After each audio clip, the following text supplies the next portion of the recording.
Hello दोस्तों, आप सभी का स्वागत है आपके अपने यूट्यूब चैनल एनोमन एजुकेटर पर। आज हम अपनी परसेंटेज की श्रृंखला को आगे बढ़ाते हुए, परसेंटेज के चैप्टर की श्रृंखला को आगे बढ़ाते हुए कुछ और महत्वपूर्ण क्वेश्चंस को देखेंगे। आप स्क्रीन पर देख रहे होंगे एक क्वेश्चन जो कि काफ़ी इम्पोर्टेंट है। एक गांव की जनसंख्या में प्रथम वर्ष में 5% की वृद्धि और अगले 2 वर्ष, यहाँ पे लिखा हुआ है अगले 2 वर्षों में 10% की वृद्धि हुई और अंतिम वर्ष में किसी कारणवश 4% की कमी हो गई। अब आगे दिया गया है कि यदि कुल 4 वर्षों के बाद, 1 वर्ष यहाँ था, 2 वर्ष यहाँ और 1 वर्ष यहाँ पे, टोटल 4 वर्षों के बाद उस गाँव की जनसंख्या 60,984 हो जाती तो प्रारंभ में उस गाँव की जनसंख्या कितनी थी, ये पूछा गया है इस क्वेश्चन में। तो हम इस क्वेश्चंस में, क्योंकि प्रारंभ की जनसंख्या पूछी गई है परसेंटेज के सवाल में, हम प्रारंभ की जनसंख्या को 100 मान लेंगे। तो गांव की जनसंख्या अगर प्रारंभ में 100 थी तो पहले वर्ष में 5% की वृद्धि हुई, तो इसमें 5% की हम पहले ही बता चुके हैं। अगर 5% की वृद्धि हो रही है तो हम डायरेक्ट इसको 105 लिख सकते हैं, 105। फिर क्या कहा जा रहा है, अगले 2 वर्षों में 10% की वृद्धि हुई, यानी दूसरे साल 10% की वृद्धि तो 110, अगले साल फिर 10% की वृद्धि तो 110। फिर बता रहा कि किसी कारणवश उसमें 4% की कमी हो जाती है, तो उसमें 4% की कमी हो गई, तो यानी चौथे साल में वो 96 बचा। और ये अब हम 4 साल का हो गया, 4 साल में उसकी जनसंख्या कितनी हो जाती है, 60,984। अब हमको पूछा गया है कि गांव की प्रारंभ में जनसंख्या कितनी थी, जो कि 100 थी। 100 हमने माना, तो यहाँ से 100 हमको निकालना है। अब इस क्वेश्चन को हल कर लेते हैं। हल करने का भी थोड़ा सा तरीका को समझ लीजिए, जैसे, क्योंकि ये बहुत इंपॉर्टेंट चीज़ होती है। जैसे हम यहाँ इसको देखो 24 से 4 से काट सकते हैं, तो ये कितना आ जाएगा 25, ये कितना आ जाएगा 24, ये तो आसानी से कट सकते हैं। और यहाँ देखिए 5 से काटेंगे, ये 21 और ये 20।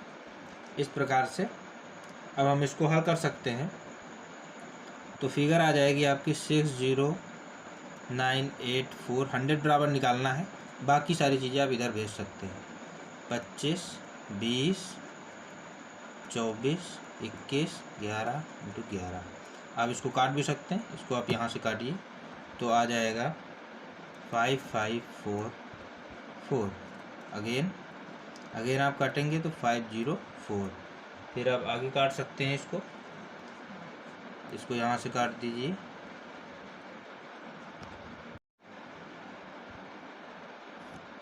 आगे आप जब इसको काटेंगे तो ये जाकर के जो है हल हो करके आपका आ जाएगा, पूरा कटने के बाद ये आपका 50,000 आ जाएगा। तो गांव की जनसंख्या प्रारंभ में कितनी थी, 50,000। 100 बराबर, जो कि वैल्यू निकल कर आ जाएगी। अब हम अपने नेक्स्ट क्वेश्चन पे पहुंचते हैं, जो कि काफ़ी बार एग्जाम में पूछा जाता है, लेकिन ये बहुत ही आसान क्वेश्चन है। एक आयत की लंबाई में 20% से बढ़ा दिया जाता है और उसकी चौड़ाई को 15% से कम कर दिया जाता है, तो उसका क्षेत्रफल में कितना परिवर्तन होगा। तो इसको कई तरीके से क्वेश्चन को किया जाता है, लेकिन सबसे आसान तरीका जो कि आपको सबसे जल्दी आंसर उपलब्ध करा सके, तो उसके लिए, क्योंकि लंबाई और चौड़ाई के लिए हमें क्षेत्रफल के लिए हमें लंबाई और चौड़ाई 2 चीज़ों की आवश्यकता होती है। वही चीज़ यहाँ पे दी गई, लंबाई को 20% बढ़ा दिया जाता है। तो इसका एक सीधा सा फार्मूला जो कि सभी लोग यूज करते हैं, वही आप भी यूज कर सकते हो। तो 20% से इसको बढ़ा दिया जाता है, तो प्लस, अगर हम लंबाई को a मान लें तो इसको ऐसे लिख सकते हैं। फिर अगर बताया कि एक चीज़ बता रहा घटा दी जाती है, तो -b। अब यहाँ पर प्लस माइनस दोनों आते हैं, लेकिन माइनस प्लस में आएगा क्या, देखिए, माइनस बढ़ा दिया जाता है और कम कर दिया जाता है, यानी प्लस और माइनस दोनों ही फिगर आएंगे, लेकिन इसमें अभी हल करने के बाद आपको पता चलेगा। फिर a × b/100। इसमें वैल्यू पुटअप कर सकते हो। 20% से बढ़ा दिया जाता है तो यानी +20, 15% से कम कर दिया जाता है यानी माइनस, और प्लस माइनस क्या होता है, माइनस होता है, तो -20 × 15/100। तो आप इसको आसानी से हल कर सकते हो। इसको आप हल करेंगे तो कितना आ जाएगा 5, और यहाँ से कितना आ जाएगा 300 का यानी 3। इसको आप हल करेंगे तो 2%, देखिए प्लस में वैल्यू आई तो क्षेत्रफल में कितना हो जाएगा, क्षेत्रफल में 2% की वृद्धि मानी जाएगी। अगर यहीं पर दोनों चीज़ें वृद्धि के ही रूप में होती, बढ़ा दिया जाता है, जैसे यहाँ बढ़ा दिया जाता है, यहाँ कम कर दिया जाता है, ये प्लस माइनस दोनों चल रहा था, अगर दोनों ही चीज़ें बता दी जाए कि बढ़ा दिया जाता है, यहाँ भी बढ़ा दिया जाता है, यहाँ भी बढ़ा दिया जाता है, तो आपका फार्मूला सीधा सा बन जाता है ए प्लस बी और प्लस, और यहाँ पे दोनों साइन आते तो प्लस प्लस कितना होता है, प्लस ही हो जाता है, ए इंटू बी बटे 100। तो यानी इसको देखें तो ए प्लस बी और प्लस ए बी बाई 100। अगर दोनों जगह पर यहाँ पे बढ़ा दिया, यहाँ कम बढ़ा दिया, तो इसके लिए ये फार्मूला हो गया। यहाँ घटा दिया और यहाँ पर भी अगर घटा दिया जाता है, कम कर दिया जाता है, यहाँ पर लिख दिया जाए कम कर दिया जाता है, यहाँ पर भी कम कर दिया जाता है अगर लिख दिया जाता है, तो इसमें आप देखिए क्या होगा, माइनस ए माइनस बी माइनस और अगेन माइनस ए और बी बाई 100। तो माइनस माइनस क्या हो जाता है, प्लस हो जाता है, ये तो आपको पता ही होगा बाई 100। तो दोनों ही कंडीशन में अगर कम कर दिया जाता है तो उसमें ये, अगर दोनों ही कंडीशन में प्लस कर दिया जाए उसके लिए ये फार्मूला, और एक प्लस और एक माइनस कर दिया जाए तो उसके लिए आप में ये फार्मूला लगाया ही गया है। इसी प्रकार का एक और क्वेश्चन है जिसमें बताया किसी वृत्त की त्रिज्या में 15% से बढ़ा दिया जाता है तो उसके क्षेत्रफल में कितना परिवर्तन होता है। तो क्षेत्रफल इसका कितना होता है, वैसे पाई आर स्क्वायर। तो देखो इसमें भी आर एक ऐसी वैल्यू है जो 2 बार आ रही है, यानी पाई आर इंटू आर, जैसे पिछले क्वेश्चन में चल रहा था, ए और बी वहाँ पर लंबाई और चौड़ाई थी, यहाँ पर 2 बार आ रहा था। उसी प्रकार से इस क्वेश्चन को भी हम कर लेंगे। वृत्त की त्रिज्या को 15% से बढ़ा दिया जाता है तो पहले को हम मान लेंगे ए, देखो ये भी बढ़ा दिया गया, प्लस बी और plus and plus A into B by 100, क्योंकि ये 2 बार आर है, त्रिज्या है, ये 2 बार आएगी आपकी, इसीलिए इसको 2 बार लिया जाएगा। इसी फिगर को 15 plus 15 plus 15 plus plus plus होता है 15 इंटू 15 बाई 100। तो आप इसको हल कर लेंगे तो 30 प्लस 2.25 बाई 100, तो इसको हल करने पर आ जाएगा 32.25% क्षेत्रफल में वृद्धि हो जाएगी। नेक्स्ट क्वेश्चन जो कि काफ़ी इम्पॉर्टेंट है, आप देख सकते हैं किसी गांव में 42% व्यक्ति चाय तथा 47% यानी 47% व्यक्ति काफ़ी पीते हैं तथा 15% दोनों ही पीते हैं, यानी चाय और काफ़ी दोनों पीते हैं। तो कितने प्रतिशत व्यक्ति दोनों पेय नहीं पीते, मतलब कोई भी पेय वो नहीं पीते हैं, ऐसे व्यक्तियों की संख्या हमको बतानी है। जहाँ पर दोनों लोगों की बात अगर कर दी जाए तो हम उस चीज़ को सबसे पहले उठाते हैं। इसको हम फिगर से पहले थोड़ा समझ लेते हैं। जैसे ये है चाय का फिगर और ये है काफ़ी का फिगर, तो सबसे पहले हम दोनों जो सम्मिलित वाली फिगर होती है उसको रखते हैं। तो ये वो पोर्शन होता है जो दोनों ही पीते हैं, ये वो लोग हैं, ये वाला एरिया जो दोनों ही पीते हैं, चाय और काफ़ी दोनों चीज़ें 15% लोग दोनों ही चीज़ें पीते हैं। अब यहाँ पर लिखा हुआ है कि 42% व्यक्ति चाय पीते, तो चाय का गोला कितना था, ये पूरा था, इसमें से 15% लोग तो चाय पहले से ही पी रहे हैं। तो फिर ये जो पोर्शन बचा हुआ, आप ध्यान से देखिएगा, ये जो पोर्शन बचा हुआ है ये इधर वाला इतना, यहाँ से ऐसे ये कितना होगा, क्योंकि ये पूरा 42 है तो 15 तो हम पहले ही निकाल चुके हैं। तो ये जो पोर्शन बचा हुआ है इसको हम कहेंगे कि केवल चाय पीने वाले लोगों की संख्या। तो ये कितनी हो जाएगी, ये हो जाएगी 42 माइनस 15। और इसी प्रकार से हम काफ़ी वाले को देख सकते हैं, यानी काफ़ी पीते हैं 47% लोग, लेकिन केवल काफ़ी पीने वाले लोग कितने होंगे, क्योंकि 15% तो दोनों लोग हैं, ठीक है। तो केवल काफ़ी वाले हो जाएंगे 47 माइनस 15। इस फिगर को हम अगर पहले निकाल लेते हैं तो ये आ जाएगा आपका 27, और इसको अगर हम घटाएंगे तो ये आ जाएगा 32। अब ये 27 क्या है, इसको समझ लो बहुत कायदे से। ये 27 वो लोग हैं जो केवल चाय पीते हैं, 32 वो हैं जो केवल काफ़ी पीते हैं, ये वाला पोर्शन आप ध्यान से देखिए, ये वाला पोर्शन, और 15% वो लोग हैं जो दोनों पीते हैं। अब हमसे पूछा गया कि दोनों ही ना पीने वाले, तो हम पहले देख लेते हैं कि कितने ऐसे लोग हैं जो कुछ ना कुछ कम से कम पीते हैं। तो केवल चाय पीने वाले कितने हैं, 27, और केवल काफ़ी पीने वाले कितने हैं, 32, और दोनों पीने वाले कितने हैं, 15। तो इसको अगर हम ऐड करेंगे तो ये आपको प्राप्त हो जाएगा ये आपको प्राप्त हो जाएगा 74%। यानी 74% ऐसे लोग हैं जो कुछ ना कुछ कम से कम पीते हैं, चाय पीते हैं या कॉफ़ी पीते हैं या दोनों पीते हैं। तो यानी 100% हमारी टोटल फिगर होती है, तो उस 100 से जब इसको घटाएंगे तो हमको ये पता चलेगा कि ये 26% ऐसे लोग हैं जो कुछ भी नहीं पीते हैं। नेक्स्ट क्वेश्चन की तरफ बढ़ते हैं। ए बी को एक वस्तु 10% लाभ पर बेचता है, बी उसे सी को 7.5% लाभ पर बेचता है, सी उसे 25% हानि पर बेच देता है, किसी और को बेचता होगा। यदि निर्माता ए के लिए उसकी लागत कुल मूल लागत जो है 3200 रुपये रखी गई हो, तो ए ने उसके एवज में कितना मूल्य प्राप्त किया, यानी सी ने कितना मूल्य प्राप्त किया, यानी सी ने कितने रुपए में उसको बेचा, ये चीज़ यहाँ से पूछी गई। चलिए हम इस क्वेश्चन को हल करते हैं। इसके लिए हम पहले ए, बी और सी ऐसे लिख लेते हैं। अगर ए के पास उसकी लागत मूल्य बाई चांस 100 थी अगर, तो ए ने बी को कितने में बेचा, 10% लाभ यानी 110 में। और फिर बी ने सी को कितने में बेचा, भाई बी ने सी को कितने में बेचा, 7.5% लाभ पर बेचा, यानी कितने बेचा होगा, 7.5% लाभ यानी 107.5। ये तो आपको समझ में आ ही गया होगा। जैसे हमने कहा था 10% लाभ तो 110 हो गया सीधे, 7.5% लाभ तो 7.5%, 100 में 7.5 जोड़ दीजिए, वही उसका लाभ हो जाएगा।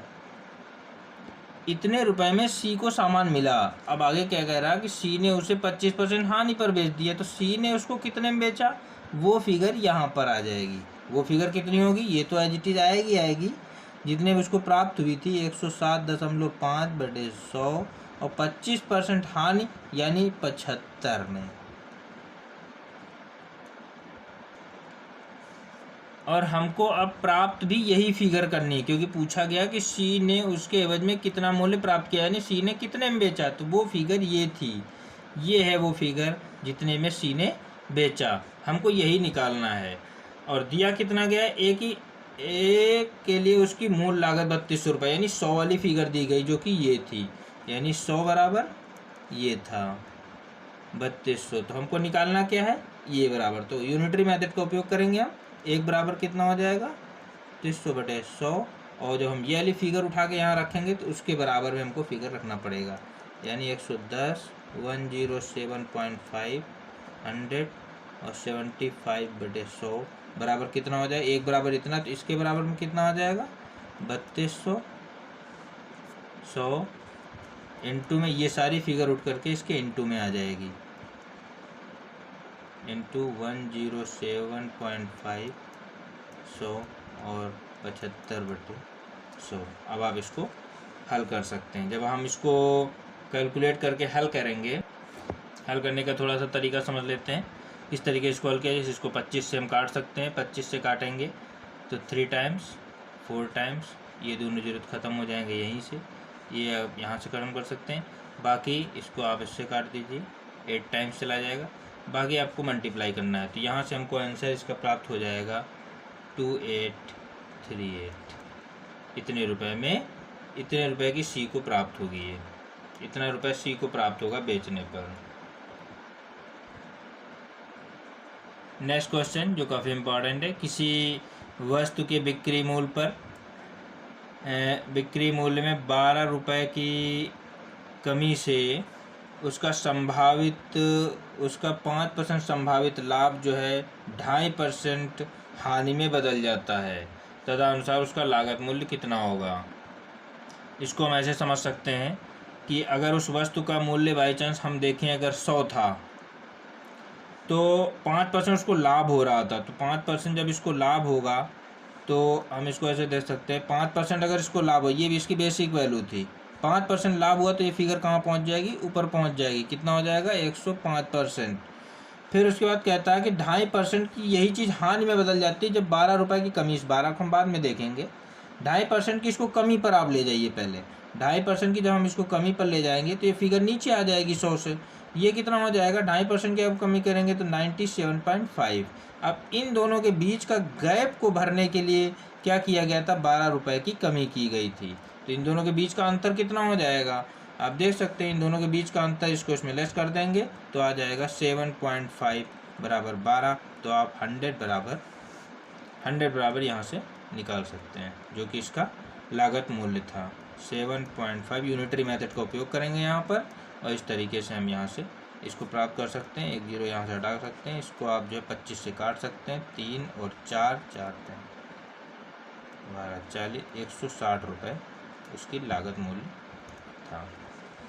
ये है आपका क्वेश्चन, आप एक बार फिर से देख सकते हैं इसको। नेक्स्ट क्वेश्चन जो कि बहुत एग्जाम में पूछा जाता है, इस क्वेश्चन के तरीकों को आप सीख लीजिए, बहुत ही आसान क्वेश्चन है तरीका, लेकिन कुछ क्वेश्चनों का तरीका आपको सीखना ही पड़ेगा। चाय के मूल्य में 15% की कमी होने से कोई व्यक्ति 320 रुपये में 4 किलो चाय अधिक खरीदता है, तो चाय का घटा हुआ मूल्य आपको बताना है। कभी घटा पूछता है, कभी बढ़ा हुआ, या फिर मूल मूल्य भी पूछ सकता है। तो इस क्वेश्चन में आप इस केजी को जो है, केजी के बारे में हम बाद में बात करेंगे, जो रुपए यहाँ पर दिए गए हों और जितने परसेंट की कमी या वृद्धि की गई हो, इन दोनों फिगर्स के बारे में पहले बात करेंगे। तो जितने रुपए हो जाते हैं उसका हम उतना ही 15% कमी या वृद्धि बोला गया है, तो वही कमी या वृद्धि इसकी हम 15% पहले निकाल देते हैं। इसको हम अगर हल करेंगे तो 48 रुपये आ जाएगा। अब इसका उपयोग करना है, अब जो भी फिगर यहाँ पे प्राप्त होगी वो इस केजी के सापेक्ष होगी, यानी 4 केजी जो है हमको 48 रुपये का 48 रुपये 4 केजी चाय जो है 48 रुपये की मिलती है। तो पर केजी चाय कितना हो जाएगा, आपको आसानी से बता सकते हो। पर केजी चाय जो है 48/4 यानी 12 रुपये की हो जाएगी, और ये इसका जो है घटा हुआ मूल्य ही होगा। अगर हमसे पूछा जाए मूल मूल्य कितना होगा, हालांकि इस क्वेश्चन में पूछा नहीं गया है, अगर मूल मूल्य पूछा जाएगा क्योंकि ये घटा हुआ मूल्य है, आप इसको समझ लीजिए, घटा मूल्य आपका आ गया 12 रुपये। तो मूल मूल्य अगर पूछा जाता है तो ये क्योंकि घटा हुआ मूल्य है, हालांकि इस क्वेश्चन में पूछा नहीं गया लेकिन मैं फिर भी आपको बता देता हूँ। तो ये इसका मूल्य घटा हुआ मूल्य था। अगर हमसे मूल मूल्य पूछा जाए तो ये घटा हुआ क्योंकि है, तो ये कितने वाली फिगर हो जाएगी, ये 85 वाली फिगर हो जाएगी इंटू 100। 85 कहाँ से आया, ये 15% ये जो था यही जो है कम होकर के आ गया है, क्योंकि 100 एग्जैक्ट फिगर टोटल होती है, 15% कमी हो गई तो ये कितनी हो गई 85। ये घटा हुआ मूल्य है, हमसे मूल मूल्य पूछा जाए तो वो यहाँ से उत्तर आप निकाल सकते हैं। वैसे आपका आंसर यहीं पर आ चुका था।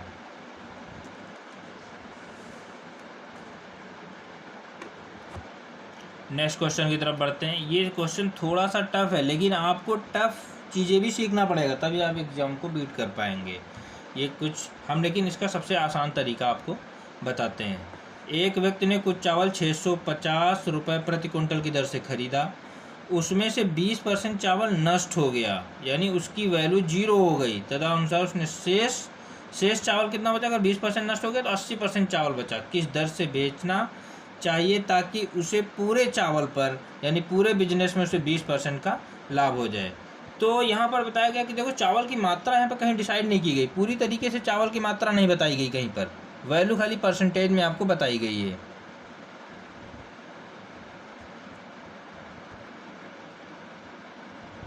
तो हम यहाँ पर मान लेते हैं कि 5 केजी चावल था, चावल को हम मान लेंगे कि 5 केजी था, ठीक है।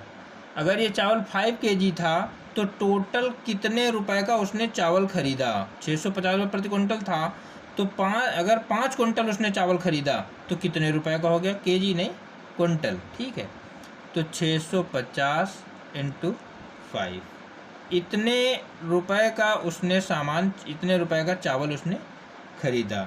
अब आप देखिए उसमें से क्या कहा इसने, थोड़ा सा समझने की कोशिश कीजिए कि 20% चावल नष्ट हो जाता है, यानी 5 कुंटल चावल था, उसका अगर हम 20% निकालेंगे तो आएगा 1 कुंटल। 1 कुंटल ये तो नष्ट हो गया, इसकी वैल्यू तो 0 हो गई, बचा कितना 80% यानी 4 कुंटल चावल। इस फिगर को हमें आगे लेकर के चलना है, लेकिन वास्तविकता में उसने सामान कितने का खरीदा, इतने रुपए का सामान खरीदा, सारा क्वेश्चन देखना यहीं पर ख़त्म हो जाएगा। अभी इतने रुपए का सामान उसने खरीदा, अब देखो उसको जब वो बेच रहा है तो उसे 20% का लाभ हो रहा है, तो इसी पर हमको तो 20% का लाभ होगा क्योंकि बाकी फिगर तो नष्ट हो चुकी थी।